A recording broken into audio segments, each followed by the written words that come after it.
ጤና ይስጥልን ተከበራችሁ የህብሬዲዮ ቤተሰቦችና አድማጮች የዕለቱን ዜናዎች እናሰማችኋለን። ዜናው የምናሰማችሁ ሀብታሙ አስፋና ታምሩገን ባለንበት ሰዓት አቆጣጠር የዛሬ ሰኔ 9 ቀን 2018 ዓ.ም ዜናዎችን ከማሰማታችን በፊት አርዕስተ ዜናውን እናስቀድማለን። ጎንደር ወታደራዊ ጥቃትና ድል፣ ኢትዮጵያን መከራና ሊቢያ፣ ሚሊሻ ቤተሰቦች ስር፣ የአየር ኃይል ፉከራ፣ የአገዛዙ ጫናና የአሩሲ ተቆርቋሪዎች መሳደድ፣ ዋይት ሀውስና የድሮን ጥቃት ሙከራ፣ የመጠቅለል እርምጃውን ሐዋሳ፣ የቁጭ ህዝብ ተቃውሞ፣ የኢራን ቡድን ቅሬታ የሚሉና ሌሎችም ወቅታዊ ዜናዎች ያሉን ዝርዝሩን እንሆ።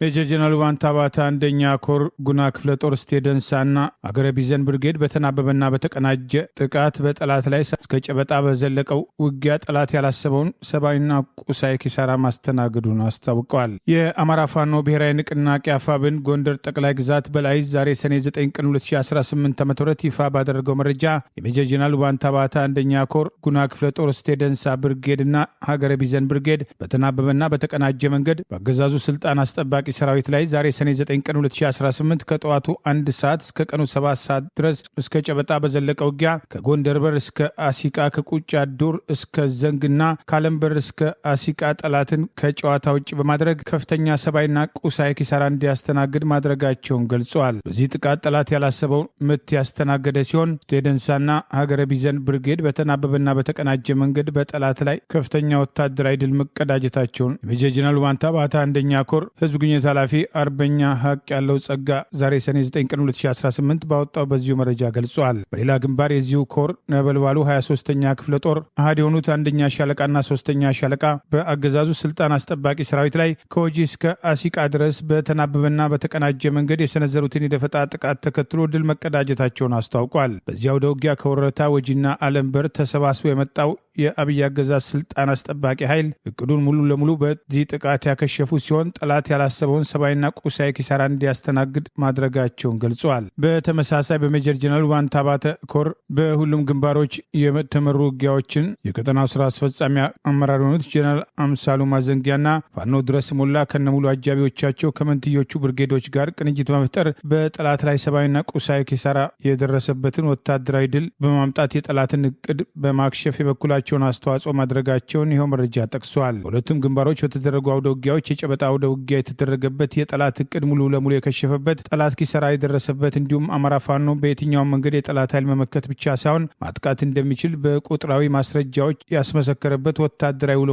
እንደነበር አርበኛ ሀቅ ያለው ጸጋ አለባቸው ሜጀር ጀነራል ዋንታ ባታ አንደኛ ኮር ህዝብ ግንኙነት ኃላፊ ባወጣው በዚሁ መረጃ ገልጸዋል። ይህ በእንዲህ እንዳለ አገዛዙ በሚሊሻነት አስታጥቆ የገዛ ወገናቸውን እንዲወጉ ያሰማራቸው ከህዝባቸው ጎን መሰለፋቸውን ተከትሎ ቤተሰቦቻቸውን ማፈሱን የአማራ ፋኖ ብሔራዊ ንቅናቄ ሸዋ ጠቅላይ ግዛት አሳምነው ዕዝ አስታወቀ።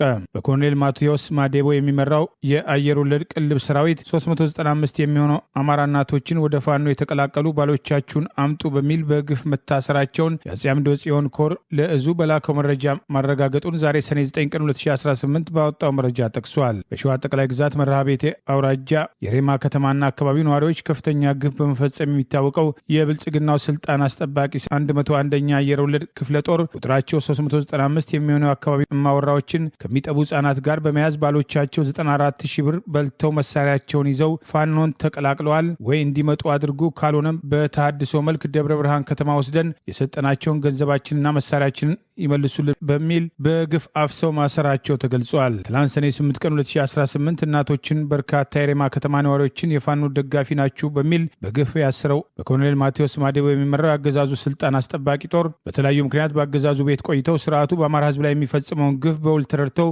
በቆይታቸው ባለማወቅ በህዝባቸው ላይ ለፈጸሙት በደል ይቅርታ ጠይቀው በቀጠናው የሚገኘውን የአማራ ፋኖ ብሔራዊ ንቅናቄ ሸዋ ጠቅላይ ግዛት አሳምነው ዕዝ አጼ አምደ ጽዮን ኮር አካል የሆነውን የአጼ ዳዊት ክፍለ ጦርን የተቀላቀሉ የቀድሞ አገዛዙ የሚሊሻ አባላት ቁጥራቸው ከ650 በላይ መድረሱን ተከትሎ አገዛዙ ከፍተኛ ድንጋጤ ላይ በመውደቅ ቤተሰቦቻቸውን በግፍ እስከ ማሰር መድረሱን ይኸው መረጃ ጠቅሷል። በግፍ ከታሰሩት መካከል 2 ነፍሰ ጡር እናቶች በደረሰባቸው ከፍተኛ እንግልት ታመው በከተማው ጤና ጣቢያ ሕክምና እየተደረገላቸው መሆኑን ይኸው መረጃ ጠቅሷል። የአማራ ህዝብ በባህሉ በሴት ልጅ ላይ ክንዱን የማያነሳ ጨዋ ህዝብ ቢሆንም በአማራ ህዝብ ላይ ጦርነት የከፈተው የአብይ አህመድ አገዛዝ ስምሪት የሰጣቸው ስልጣን አስጠባቂ ወታደሮች ባሎቻችሁ ከኛ በተቃራኒ ተሰልፈዋል በሚል ህጻናትና እናቶችን ሶ ማሰሩ ስርዓቱ ለአማራ ህዝብ ያለውን ጥልቅ ጥላቻ ያሳያል ሲል የአማራ ፋኖ ብሔራዊ ንቅናቄ ሸዋ ጠቅላይ ግዛት አሳምነው ህዝብ ግንኙነት መምሪያ ዛሬ ሰኔ 9 ቀን 2018 ባወጣው በዚሁ መረጃ ገልጿል።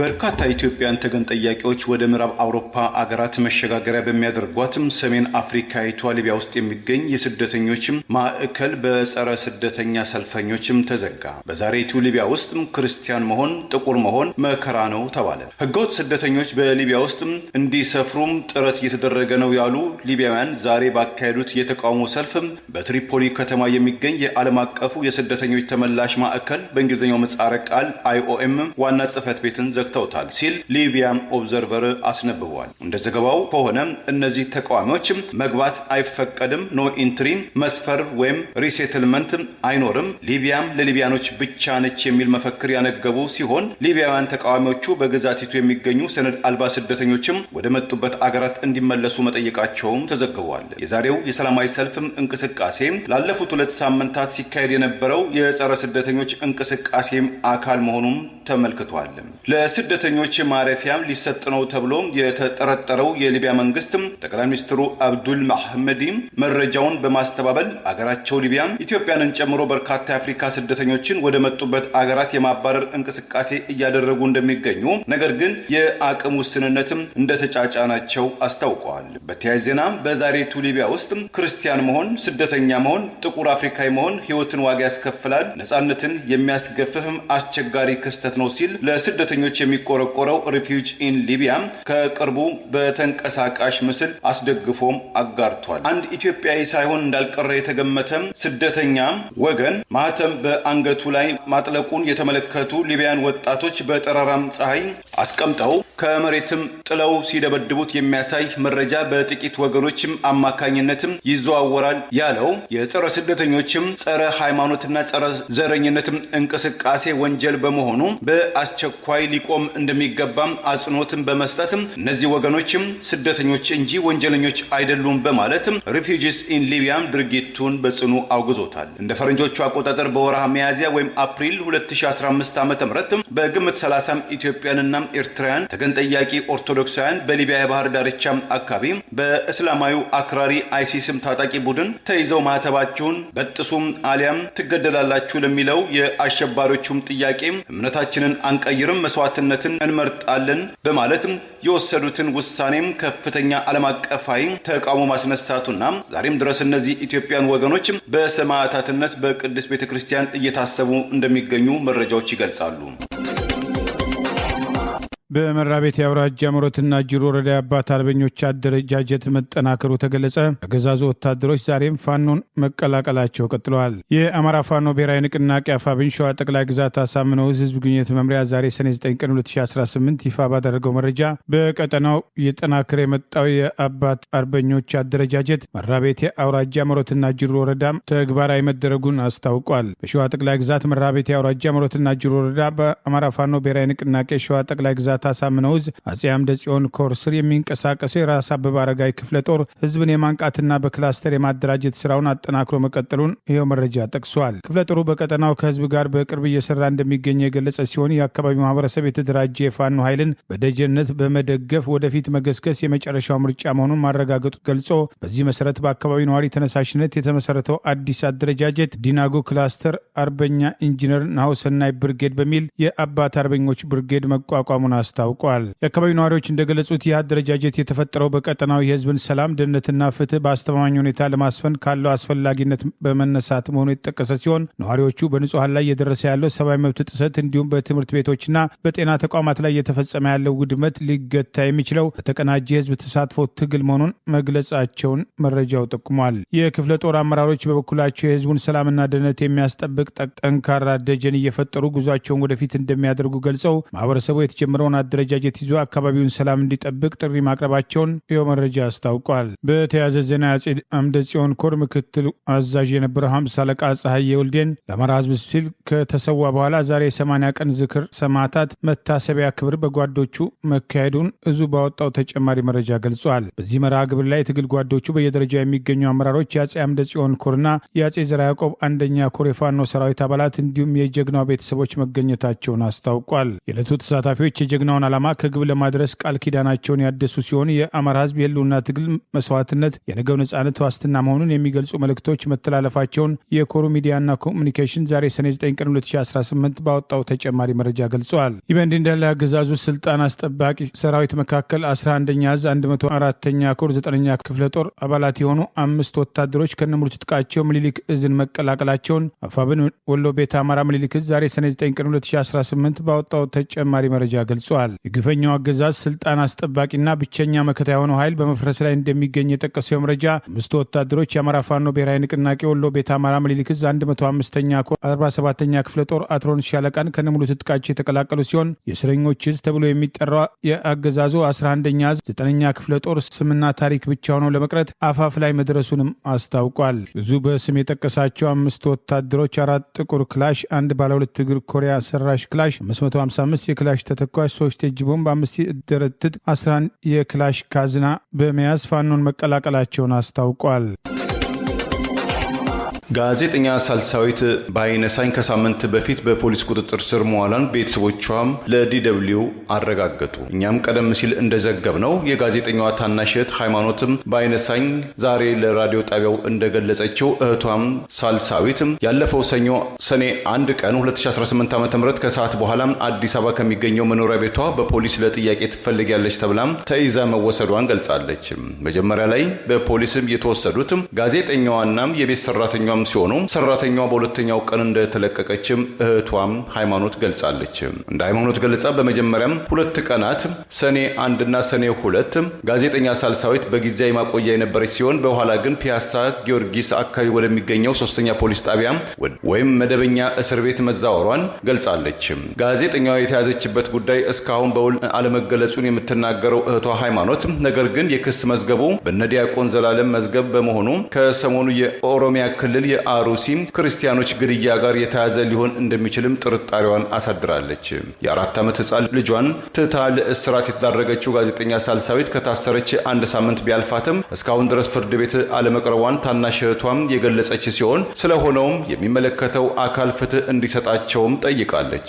ጋዜጠኛዋ ሳልሳዊት በዋልታና በፋና ብሮድካስቲንግ ኮርፖሬሽን በጋዜጠኝነት ስትሰራም የቆየች ሲሆን ከቅርብ ጊዜያት ወዲህ በግሏም ቲክቶክ እና በፌስቡኳን በመሳሰሉ የማህበራዊ ትስስር መገናኛም በተለያዩ ጉዳዮች ላይ የሰላት ትችቶችን በማቅረብም ትታወቃለች። በዚሁም ጉዳይ የተለያዩ ወገኖች አስተያየት እየሰጡ ሲሆን የሰብአዊ መብት ተሟጋቹ አቶ ያሬድ ኃይለማርያም በአሩሲ በማንነታቸው ለተገደሉና ለተሰደዱ ኦርቶዶክሳውያን መጪው ሐዘንን መግለጽና ፍትህ መጠየቅም የሚያሳስር ከሆነ አሳሪው ወንጀሉንና ጭፍጨፋውን ፈጻሚው እኔ ነኝ እያለ ነው ሲሉም ቅሬታቸውን ገልጸዋል። የጋዜጠኛ ሳልሳዊትን መታሰርም በተያያዘም የቀድሞ ጋዜጠኛ ወሰን ሰገድም ገብረ ኪዳን በማህበራዊ ትስስር ገጹ እንዳጋራው ዛሬ ረፋድ ላይ እኔና ፍረወይኒ ገብረ ጻዲቅም ገብሩና ደምሰው መርሻ ሆነን ጋዜጠኛ ሳልሳዊትን 3ኛ ፖሊስ ጣቢያም አዲስ አበባ ውስጥ ጎብኝተናታለን ብሏል። ሳልሳዊት ከአጥር ወዲያም ሆናም አዋራናት። የሴቶችም ጠየቂያው ከወንዶችም የተሻለ ነው ያለው ጋዜጠኛ ወሰን ሰገድም መደማመጥም እንደሚቻልም ገልጿል። ከዚህም ከገባችም ዛሬም 9ኛ ቀን እንደሆናት ነገረችን። እስከ አሁን ይህንን አጥፍተሻል አልተባለችም። እንዲሁ ወስደው አስቀምጠዋታል። ይህንን አወጋን። የመንፈስ ጥንካሬዋ ግን ልዩ ነው ብሏል። 15 ደቂቃ ያህል አውርተን ስንሰነባበትም የስመኝ ግዛውን የእናቴም ሮሚዮ መጽሐፍን አቀበልኳትም። ለማንኛውም ልጅቷን ልቀቋት ሲል እሱም ተማጽኖን አቅርቧል።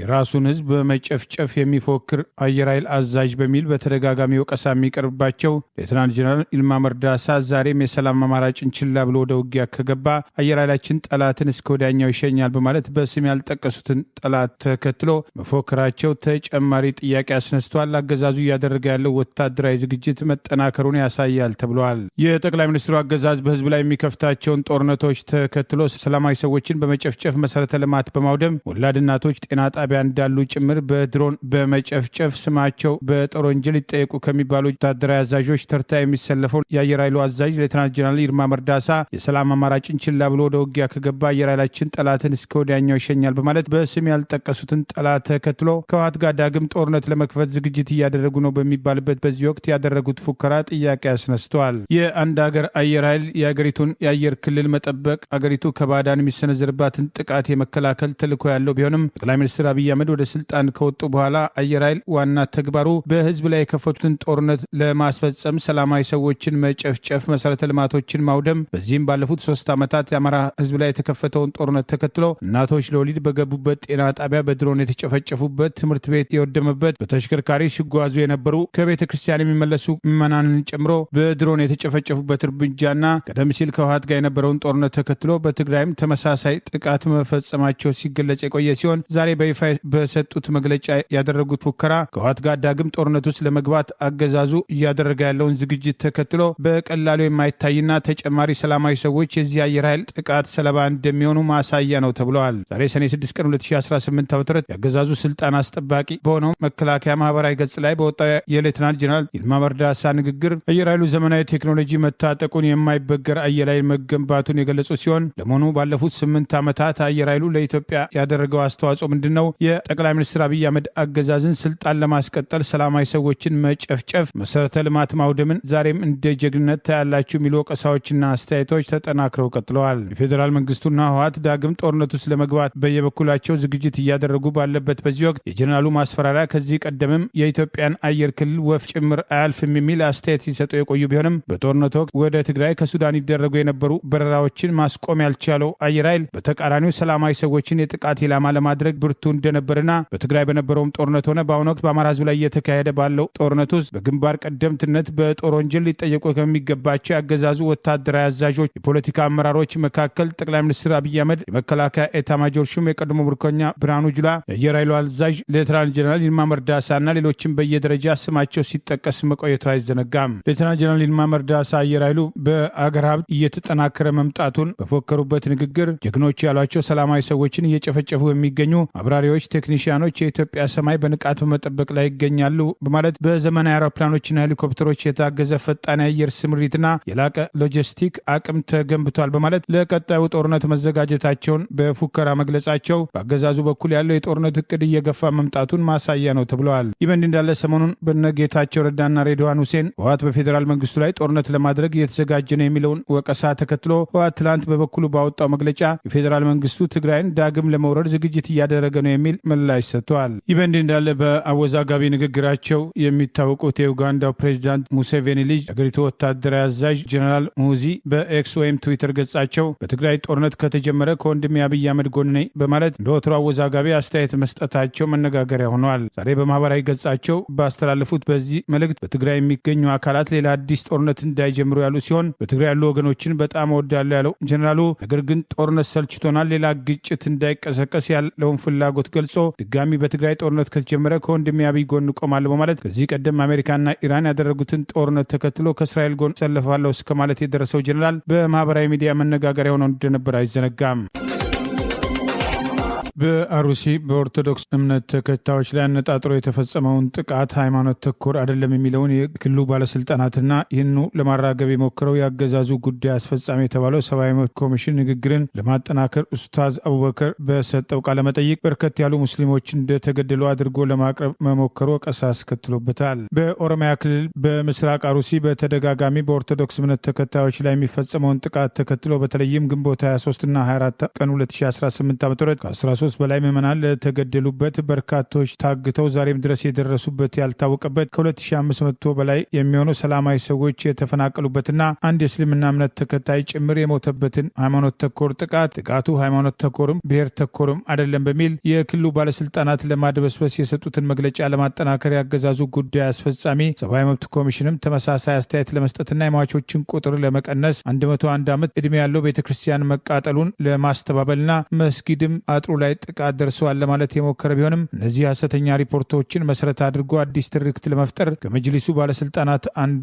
ኡስታዝ አቡበከር አህመድ የአሩሲውን ጥቃት ተከትሎ ለይስሙላ በአደባባይ ተቃውሞ ያቀረበ ቢሆንም ስልጤ ብሔር ተወላጅ ከሆነው የቀድሞ ያገዛዙ ጋዜጠኛ ጋር ባደረገው ቃለ መጠይቅ በአሩሲ በብዛት እየተገደሉ ያሉት ሙስሊሞች ናቸው የሚል አዲስ ትርክት ለመፍጠር መሞከራቸው ወቀሳ አስከትለዋል። በአሩሲ የተፈጸመው ጥቃት ከኢትዮጵያ አልፎ ዓለም አቀፍ ማህበረሰብ ሊያሳስብ የሚገባ አይሲስና አልሸባብ በእምነት ሳቢያ ሳቢያ የሚፈጽሟቸውን ጥቃቶች ተመሳሳይ ሆነና ተመሳሳይ ዓላማ ያነገቡ ጥቂት አክራሪ ሙስሊሞች ወታደራዊ ስልጠና እስከመውሰድ ከአካባቢው ባለስልጣናት ጋር ግንባር መፍጠርና ጥቃቱ የተፈጸመው በአካባቢው ባለስልጣናት በአካባቢው የጸጥታ ሰዎችና በእነዚህ አክራሪዎች የተቀናጀ ጥቃት በመሆኑ ነጻና ገለልተኛ ምርመራ እንዳይካሄድ እንቅፋት የሆነው አገዛዝ ይህንን ጥቃት ያወገዙ ሰላማዊ የእምነቱ ተከታዮችና ሃይማኖት መምህራንን ጭምር ዛሬም እያሳደደ ማሰሩ ሊቆም ይገባል የሚሉ ጥሪዎች ተጠናክረው ቀጥለዋል። በእንዲህ እንዳለ ሰላም በሌለበት ሀገር ሰላም ሚኒስትር የሚባለውና ሰላም ለማምጣት ተንቀሳቅሶ የማያውቀው ተቋም በአሩሲ የተፈጸመውን ጥቃት ተከትሎ ከዚህ ቀደም በአደባባይ ሚኒስቴሩ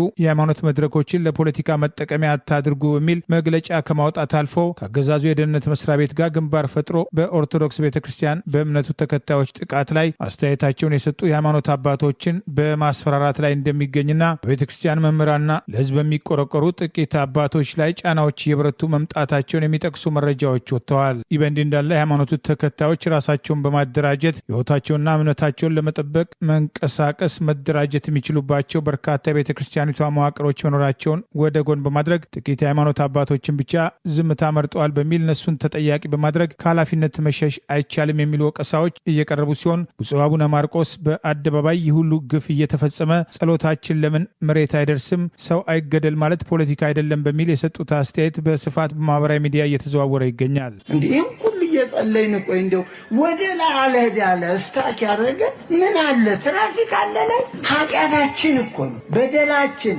እንዴ አንድ ሰው እኮ ሲጸልይ ያርጋል አላደ እንዴ ኤልያስ ብቻውን አንድ መነኩሴ በስልጣን የሚባልጉትን ሰማይ አትታዘዝ በእግዚአብሔር ፊት የቆምኩት አለ እና ከአብና ኤልዛቤል ጸጥ አረጋቸው። ማይቀብጥ አለባቸው በአየር ንብረቱ ምን ያርጉ እና ምን ሆነን ነው እኛ? ይህ ሁሉ ካህን ይንጋጋል፣ ይህ ሁሉ ጳጳስ ይንጋጋል፣ ይህ ሁሉ ዶክተር ዩኒቨርሲቲ ይንጋጋል። እንዴ እኮ ምንድን ነው እንደው ቀስ ብሎ ምን ሆን ማለት ምን ያስቸገር ምንድን ነው? እንዲህ ያለ ፍርሃት የለቀቀብን በእውነት የእምነት ጉድለት እኮ ነው። ሃይማኖት ከሌለ በቃ ደንጋጣ ፈሪ በቃ እንዴ እውነት መናገር ምን ያስፈራ? እየዋሹ እየኖሩብን እየዋሹ ይኖራል። እኛ እውነት እየተናገር መኖር አቃተን። አይገርምም?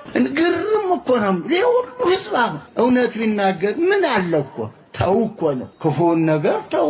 የኢትዮጵያ አይደለም አባት ልጁን አይግደል፣ ልጅ አባቱን እናቱን አይግደል ማለት ይሄ ነውር ነው። ይሄ ፖለቲካ ነው ነው ወይ?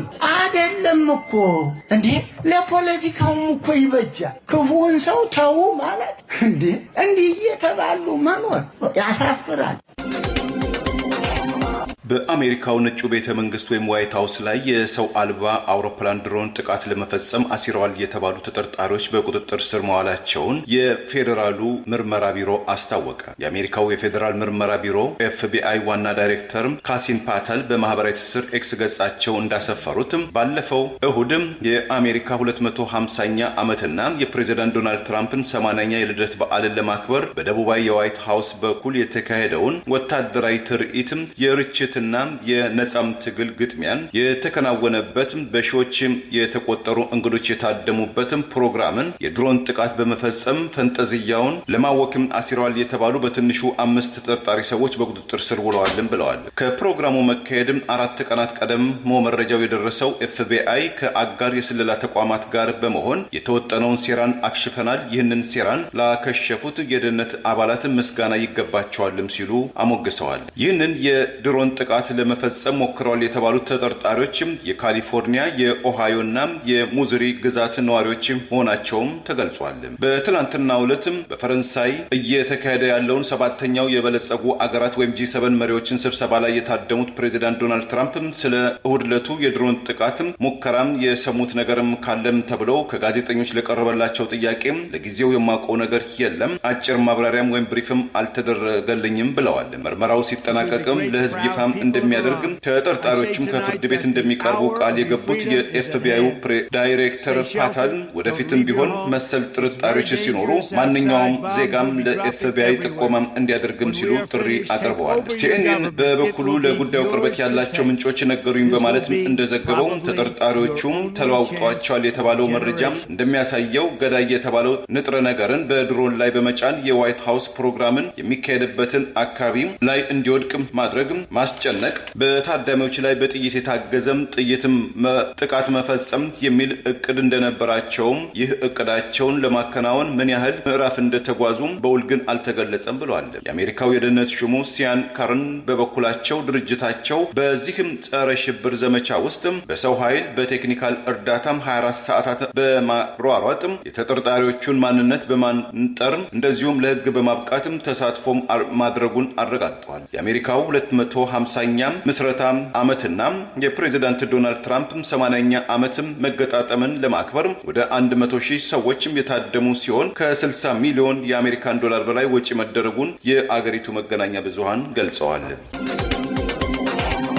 የአዲስ አበባን የፌዴራል መንግስቱን መቀመጫነትና የሁሉም ኢትዮጵያን ከተማነት እየተገዳደረ ያለው የኦሮሞ ብልጽግና ፓርቲ ሐዋሳ ከተማን ለመጠቅለል ተልዕኮ በሰጠው የከተማው ከንቲባ አቶ ጥራቱ በየነ አማካኝነት የተለያዩ ስራዎች እየሰራ ነው የሚል ወቀሳዎች ተጠናክረው ቀጥሏል። የክልሉ ፕሬዚዳንት ደስታ ሌዳሞ የፖለቲካ ውሳኔ ከተጠናቀቀ ሐዋሳ የፌዴራል ከተማ ትሆናለች ያሉት አስተያየት የቀሰቀሰው ቁጣ ቀጥሏል። ለአገር ሽማግሌዎች ማስተባበያ መስጠታቸውን የሚጠቅሱ መረጃዎች ወጥተዋል። የሲዳማ ክልል ዋና መቀመጫ የሆነችው ሐዋሳ ከተማን የኦሮሞ ብልጽግና ፓርቲ ለመጠቅለል በኦነግ ሸኔ ስም በድንበር አካባቢዎች ተደጋጋሚ ወታደራዊ ጥቃት ሲፈጽም መቆየቱን ተከትሎ ህዝቡ በከፍተኛ ደረጃ ሂደቱን በጥርጣሬ ሲከታተል የቆየ ቢሆንም አንዳንዶች የክልሉ ፕሬዚዳንት ደስታ ሌዳሞ ሰሞኑን በአንድ መድረክ ላይ ሐዋሳ ከተማን የፌዴራል ከተማ ለማድረግ በፌዴራል መንግስት በኩል የቀረው የፖለቲካ ውሳኔ ብቻ ነው በማለት የሲዳማ ሊቃንን አስቀድመው ለማንቃት ኃላፊነታቸውን ለማውረድ ሆን ብለው የተናገሩት ንግግር የተወሰደ ያለውን ጫናና በል ተብለው ታዘው ሊሆን እንደሚችል ሁለት ጎራዎች በመክፈል ንትርኩ ተጠናክሮ ቀጥለዋል። የሲዳማ ክልል ፕሬዚዳንት ደስታ ሌዳሞ ሐዋሳ ከተማን የፌዴራል መንግስት በሚል አዲስ አበባ ከተማን የፌዴራል መንግስቱ መቀመጫና የሁሉም ኢትዮጵያ ከተማነቷን ወደ ጎን በማድረግ በጠቅላይ ሚኒስትሩ የሚመራው ኦሮሞ ብልጽግና ፓርቲ ወደ ኦሮሚያ ክልል ለማካለል እያደረገ ያለው ጫና በተጠናከረበት ወቅት በፌዴራል ከተማነት ስም ሐዋሳ ከተማንም ወደ ኦሮሚያ ለመጠቅለል የሚደረግ እንቅስቃሴ አካል ነው የሚል ተቃውሞ እየበረታባቸው መምጣቱን ተከትሎ በሐዋሳ ዙሪያ ያነሱትን ሀሳብ በአርቲፊሻል ኢንቴሊጀንስ በሰው ሰራሽ አስተውሎት የተቀነባበረ ነው የሚል ማስተባበያ ለሀገር ሽማግሌዎች መስጠታቸው ጥያቄ አስነስቶባቸዋል። ፕሬዚዳንቱ ስልጣናቸውን ተከትሎ ከሚነሳባቸው ሙስና አንጻር የኦሮሞ ብልጽግና ፓርቲ በጠቅላይ ሚኒስትሩ አማካኝነት ጫና ላይ እንደጣላቸውና ይህኑ ተልዕኳቸውን ለማስፈጸም በል የተባሉትን በማለት በህዝቡ ዘንድ እርምጃው እንዲለማመድ ለማድረግ የወሰዱት ተልዕኮ ነው የሚል አስተያየት በአንድ ጎራ፣ በሌላ በኩል ደስታ ሌዳሞ ለሲዳማ ክልልነት ትግል ካደረጉት አንዱ ሲሆኑ ገዢው ብልጽግና ፓርቲን ወክለው የሲዳማ ክልል ፕሬዚዳንት ቢሆኑም የሲዳማ ክልል ዋና መቀመጫ የሆነችውን ሐዋሳ ከተማን ለመጠቅለል የሚደረገውን እንቅስቃሴ ከወዲሁ ህዝቡ አውቆ ሰምቶ እንዲታገል የበኩሉን አስተዋጽኦ እንዲያደርግ የማንቂያ ደውል ደውለዋል። የእሳቸው ተልዕኮ እዛ ጋ አብቅቷል፣ መብታችንን ማስከበር ያለብን እኛንን የሚሉ ተቃውሞዎች የሲዳማን ክልልነት ተግባራዊ ለማድረግ የህይወት መስዋዕትነት የከፈሉ ጓዶቻችን ሐዋሳን ለኦሮሚያ ክልል ለማስረከብ አይደለም የሚሉ ተቃውሞዎች ተጠናክረው ቀጥለዋል። የክልሉ ባለስልጣናት ከዚህ ቀደም ግለሰቦችን ሳይቀር አጸያፊ በሆነ ስድብ በማህበራዊ ሚዲያ ከሰደቡ በኋላ በሰው ሰራሽ አስተውሎት ወይም አርቲፊሻል ኢንቴሊጀንስ የተቀነባበረ ነው እኔ አይደለሁም በማለት ኃላፊነት የማይወስዱ መሆኑን የሚያስታውሱ ወገኖች ሲዳማ ክልል ፕሬዚዳንት ደስታ ሌዳሞ የሰጡት ምላሽ ይህንኑ ለማሳየት ነው ተብሏል። በሌላ በኩል ከአዲስ አበባ ከተማ አስተዳደር ወደ ሲዳማ ክልል ሐዋሳ ከተማ ከንቲባነት የተዛወሩት አቶ ጥራቱ በየነ በኮሪደር ልማት ስም ከሚያደርጉት እንቅስቃሴ ጎን ለጎን መሰረታዊ የሆኑ የሲዳማ ባህልን የሚያሳዩ ምልክቶች እንዲጠፉ ለማድረግ ተክተው እየሰሩ ነው። በቀድሞ ከንቲባ ክልሉ መግቢያ ላይ የተሰራው የሲዳማ ባህልን የሚያሳየው እንኳን ወደ ሲዳማ ክልል መጣችሁ የሚለውን በኮሪደር ልማት ስም ለማፍረስ እቅድ ይዘዋል የሚሉ ወቀሳዎች የተጠናከሩ ሲሆን ሐዋሳን ወደ ኦሮሚያ ክልል ለማጠቃለል የሚደረገው እንቅስቃሴ በአሁኑ ወቅት ትልቁን ኃላፊነት ተሰጥቷቸው ኦሮሞ ብልጽግና ፓርቲን ጉዳይ ለማስፈጸም እየተንቀሳቀሱ ያሉት እሳቸው ናቸው፣ የክልሉ ፕሬዚዳንት ደስታ ሌዳሞ የስሙላ ወይም አሻንጉሊት ናቸው የሚሉ ወቀሳዎችም ተጠናክረው የተደመጡ ይገኛል። ላለን ሰዎች ስለማቃቸው በፖለቲካ አመራር ውስጥ በሲዳማ ትግል ውስጥ ትንሽ ፖዚቲቭ አመለካከት አላቸው ብዬ ለማምናቸው ሰዎች መልእክት ወዲያው ገና እሱ ከአዲስ አበባ ሳይነሳ መልእክት ተናግሬያለሁ። የሲዳማን ህዝብ ለመምታት የተላከ አደገኛ መልእክተኛ ነው ብያለሁ። ገና ከአዲስ አበባ ሳይነሳ ነው የነገርኳቸው። ተጠንቀቁ። ይሄ ግለሰብ ሲዳማ ለማጥፋት የሚደረገውን ስትራቴጂ ፕራክቲካሊ ተግባር ላይ ለማዋል የተላከ ግለሰብ ነው። ስለዚህ ሲዳማ በማንነቱ ላይ የሚያደርገውን ትግል እንደ ቀድሞ ታግሎ ህብረቱን ጠብቆ መቀጠል አለበት የሚለው አጠንክሬ አስቀምጫለሁ። ከዚህ በፊት ከንቲባ የተባለው ግለሰብ ማለት ይህ በእንዲህ እንዳለ ሐዋሳ ከተማ ከንቲባ አቶ ጥራቱ በየነን በሲዳማ ጉዳይ የሰብአዊ መብት ተሟጋች የሆኑ አቶ ደንቦባ ናቴ የሲዳማን ብሔርተኝነት ለመሸርሸርና ለኦሮሚያ ክልል ተልዕኮ ለመፈጸም ነው በማለት ጠንከር ያለ ተቃውሞ በማህበራዊ ገጹ አስተላልፈዋል። የአገዛዙ ጉዳይ አስፈጻሚ የሆነው ምርጫ ቦርድ ህግ በመጣስ ቁጫ ህዝብ ዴሞክራሲያዊ ፓርቲ በምርጫው ዕለት የተፈጸሙ ወንጀሎችን ጠቅሶ ምርጫው እንዲሰረዝ ያቀረበውን ጥያቄ ውድቅ በማድረጉ ፓርቲው የተቃውሞ መግለጫ ወጣ። ህጋዊ ጉድለት ያለበት ሲል የምርጫ ቦርድን ውሳኔ ውድቅ አድርጓል። በሰባተኛው ብሔራዊ ክልላዊ ምርጫ በቁጫ ምርጫ ክልል የተፈጸመውን የተደራጀ የድምፅ ማጭበርበር ተከትሎ የኢትዮጵያ ብሔራዊ ምርጫ ቦርድ ያሳለፈው የውሳኔ ደብዳቤ ከፍተኛ ህጋዊ ጉድለቶችና የግልጽነት ጥረት ያለበት መሆኑን በመጥቀስ የቁጫ ህዝብ ዴሞክራሲያዊ ፓርቲ ቁዴፓ ዛሬ ምርጫ ቦርድ በደብዳቤ የፓርቲውን ጥያቄ ውድቅ አድርጋለሁ በማለት ምርጫው ተሰርዞ ድጋሚ ምርጫ እንዲደረግ ያቀረበውን ጥያቄ አለመቀበሉን ለገለጸው ባወጣው መግለጫ ምላሽ ሰጥቷል። የቁጫ ህዝብ ዴሞክራሲያዊ ፓርቲ ዛሬ ሰኔ 9 ቀን 2018 ማምሻውን ይፋ ባደረገው በዚሁ መግለጫ ለአባላቱ ለአመራሮቹና ለአጠቃላይ የቁጫ ህዝብ ባወጣው ጥሪ በብሔራዊ ምርጫ ቦርድ ምክትል ሰብሳቢ ተፈርሞ የወጣውና የፓርቲውን የውጤት መሰረዝ ጥያቄ በማስረጃ ያልተደገፈ በሚል ውድቅ ያደረገውን ደብዳቤ በጥልቅ መገምገሙን አስታውቋል። እስካሁን ባለው ያለበቂ ማስረጃ ለቦርዱ ያቀረብነው አንዳችም አቤቱታ የለም ያለው ፓርቲው የቦርዱን ውሳኔ ውድቅ ያደረገ ሲሆን በደብዳቤው ላይ የህግና የአሰራር ቅቡልነት የሚያሳጡ ሁለት ታላላቅ ጉድለቶች ያሉት ሲል ዘርዝረዋል። የኢትዮጵያ ብሔራዊ ምርጫ ቦርድ የመጨረሻ ውሳኔ ዋና ሰብሳቢ ሜላትወርቅ ኃይሉ በስራ ላይ ያሉ በምክትል ሰብሳቢው ተስፋዬ ነዋይ እንግዳ እሸት ተፈርሞ መውጣቱን በጥያቄ ያነሳው ፓርቲው በሁለተኛ ደረጃ በቦርዱ የመጨረሻ ውሳኔ ደብዳቤ ላይ የቦርዱ ዋና ማህተም ማረፍ ሲገባው የፖለቲካ ፓርቲዎች ዘርፍ ማህተም ብቻ ማረፉ የሰነዱን ህጋዊነት ጥያቄ ያስነሳል ሲል ውድቅ አድርጎታል። ቁጫ ህዝብ ዴሞክራሲያዊ ፓርቲ የቦርዱ ደብዳቤ መሬት ላይ ያለውን እውነታ ያላገናዘበ በመሆኑ ጉዳዩን ይበልጥ መርምሮ ተገቢውን ህጋዊ እርምጃ እንደሚሰጥ የገለጸ ሲሆን በአሁኑ ሰዓት በቁጫ ምርጫ ክልል በገዢው ብልጽግና ፓርቲ በኩል ምርጫውን አሸንፈናል በሚል እየተደረገ ያለው የርችት መተኮስና ወከባ ፈጽሞ ትርጉም አልባ ነው ሲል አስገንዝበዋል። ምርጫ ቦርድ የቁጫ ህዝብ ዴሞክራሲያዊ ፓርቲ በምርጫው ላይ የተፈጸመውን ዘረፋና ህገ ወጥነት በመቃወም ምርጫውን እንዲሰርዝና አዲስ ምርጫ እንዲያደርግ ራሱ ምርጫ ቦርድ እተዳደርበታለሁ የሚለውን ህግ ጠቅሶ ላቀረበው አቤቱታ ውድቅ አድርጌያለሁ በማለት ዛሬ ገዢው ብልጽግና ፓርቲን በአካባቢው የተዘረፈውን ምርጫ አሸናፊ ማድረጉ ደብዳቤውን ተከትሎ የገዢው ብልጽግና ፓርቲ እጩዎችና ባለስልጣናት ርችት እየተኮሱ ደስታቸውን ሲገልጹ ተስተውለዋል። በቁጫ አልፋ ወረዳ ለምርጫ ቦርድ የምርመራ ቡድን ቀርቦ እውነተኛ ምስክርነቱን የሰጠው ወጣት ሕዝቅኤል ፎሻ በአካባቢው የፖሊስ ኃይሎች በደረሰበት አሰቃቂና ጨካኝ ድብደባ ምክንያት በአሁኑ ወቅት በህይወትና በሞት መካከል የሚገኝ ሲሆን ከዚህ በተጨማሪ የምርጫውን መጭበርበር አጋልጠዋል የተባሉ 12 ወጣቶች በአስቸኳይ ታስረው የተወሰዱ ሲሆን ከውጭ ዓለም ጋር ከቤተሰብም ሆነ ከማንም ጋር እንዳይገናኙ የግል የሞባይል ስልኮቻቸው በጸጥታ ኃይሎች ተቀምጦ ይህንን ወንጀል በተመለከተ መረጃ የደረሰው ምርጫ ቦርድ ጉዳዩን በዝምታ ከማየት አልፎ የፓርቲውን አቤቱታ ውድቅ አድርጌያለሁ ማለቱ ቦርዱን የበለጠ የሚያጋልጥ መሆኑን የሚጠቅሱ አስተያየቶች መውጣት ጀምረዋል። የቁጫ ብሔረሰብ በደቡብ ኢትዮጵያ ክልል በጋሞ ዞን መዋቅር ስር የሚገኝ ቢሆንም ለማንነቱ እውቅና ራስን በራስ የማስተዳደር መብትና የራሱ አስተዳዳሪ መዋቅር ተከትሎ ከፍተኛ መዋቅርና አስተዳዳሪ በደል እየደረሰበት እንደሚገኝ ተደጋግሞ ሲጠቀስ የቆየ ሲሆን ህዝቡን ለትግል እየመራ የሚገኘው የቁጫ ህዝብ ዴሞክራሲያዊ ፓርቲ መላ የቁጫ ምርጫ ክልል ህዝብ በቀጣይ ከፓርቲው ተጨማሪ መግለጫና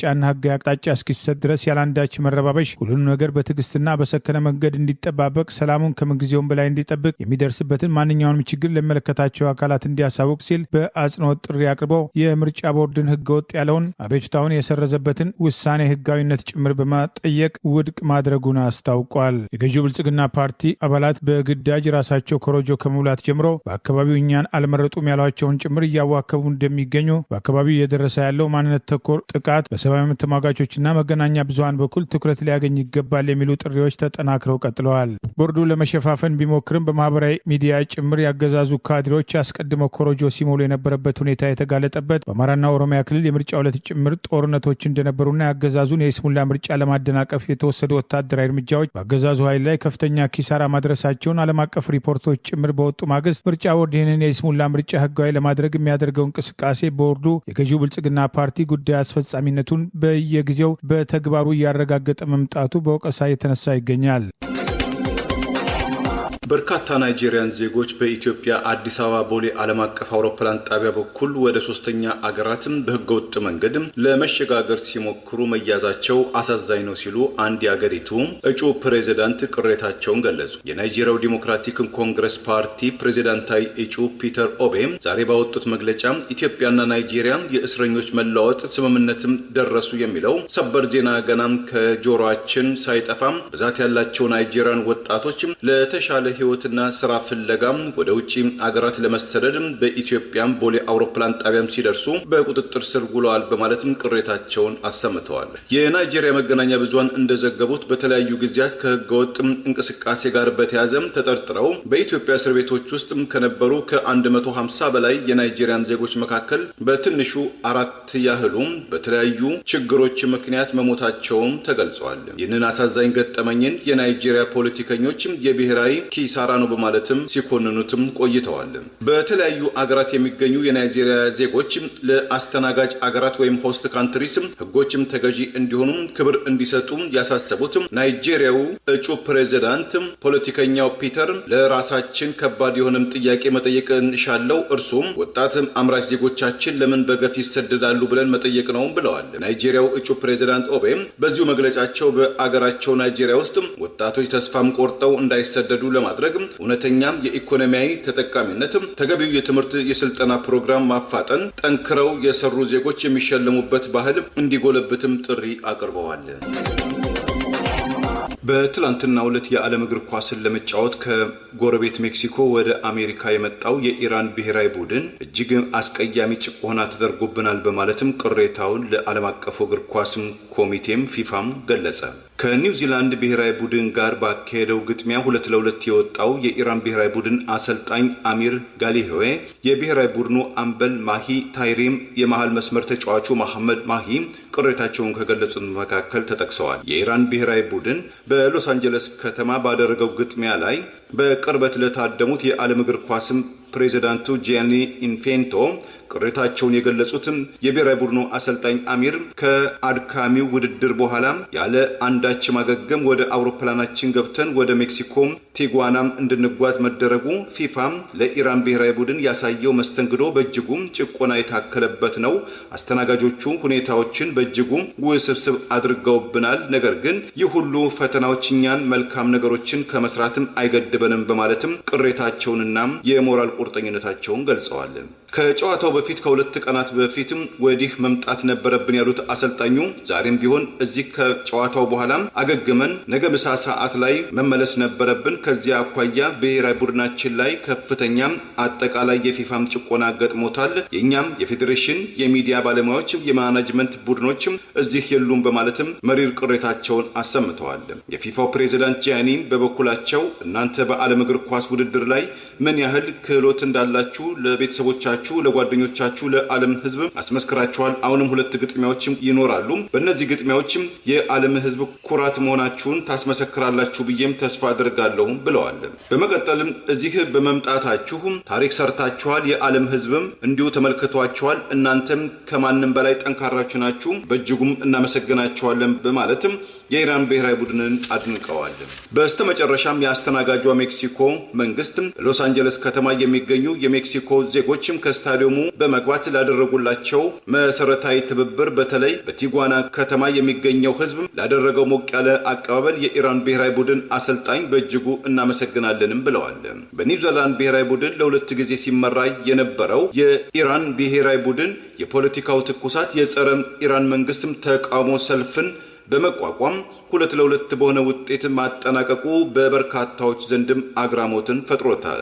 ለኢራን ብሔራዊ ቡድን ወሳኝ የሆነችውን ግብ ያስቆጠረው 3 ወራት ከእግር ኳስ የራቀው ራሚ ራቭዚኒ እናቴና አባቴን እወዳለሁ፣ ሁሌም በችግር ወቅትም ስወድቅም በጸሎትም ያስቡኛል። ይህች ግብ ለወላጆቼና ለኢራን ህዝብ ይሁንልኝም ብሏል። በዚህም ምድብ ውስጥ የተካተቱት ግብፅና ቤልጅየም እንዲሁ 1-1 በሆነ ውጤት በመጨረስም ሁሉም ቡድኖችም 1 ነጥብ ይዘው ውድድሩን ማጠናቀቃቸው ታውቋል። ታላቅ የሻማ መብራት ዝግጅት በዋሽንግተን ዲሲ ኑ በጋራ አርማችን እናውጣ፣ ነፍስ ይማር እንበል። በጋራ ሆነን በአርሲ የተጨፈጨፉ ክርስቲያኖችን እንዘክራለን። የቤተ ክርስቲያን ቃጠሎ ይቁም፣ የቤተ ክርስቲያን ልጆችን ማሳደድ ይቁም፣ የታሰሩት ይፈቱ ስንል ድምፃችንን በጋራ እናሰማለን። መቼ? እሁድ ጁን 21 2026 ከቀኑ 2 ሰዓት ፒኤም ጀምሮ። የት? 1600 ፔንሲልቬኒያ አቨኑ ኖርዝ ዌስት ዋሽንግተን ዲሲ። አዘጋጆች በዋሽንግተን ዲሲ የሚገኙ የአማራ ማህበራት በጥምረት። ለዛሬ ያሉን ዜናዎች እነዚህ ናቸው። ዜና ውስጥ አደምጡ ለቆያቸው የህብር ሬዲዮ ቤተሰቦችና አድማጮች ምስጋናችን ድረሳችሁ። የህብር ሬዲዮ ኦፊሻል ዩቱብ ቻናላችንን ሰብስክራይብ ያላደረጋችሁ ሰብስክራይብ በማድረግ በተጨማሪም የደውል ምልክቱን በመጫን የህብር ሬዲዮ ቤተሰብ እንድትቀላቀሉ በአክብሮት እንጋብዛለን። እንደ ወትሮ ሁሉ የህብር ሬዲዮ ቤተሰቦች ፕሮግራሞቻችንን ላይክ በማድረግ ሼር በማድረግ አስተያየቶቻችሁን በመስጠት አብሮነታችሁን ትገልጹ በአክብሮት እንጠይቃለን። ከቻናላችን በተጨማሪ በአገር ቤት በአማራ ሳተላይት ታገኙናላችሁ። ኤቢሲ በሚሰራጭበት አማራ ሳት ለምታደምጡን ጨምሮ ምስጋናችን ድረሳችሁ። ጤና ይስጥልን። ቸር እንቆይ።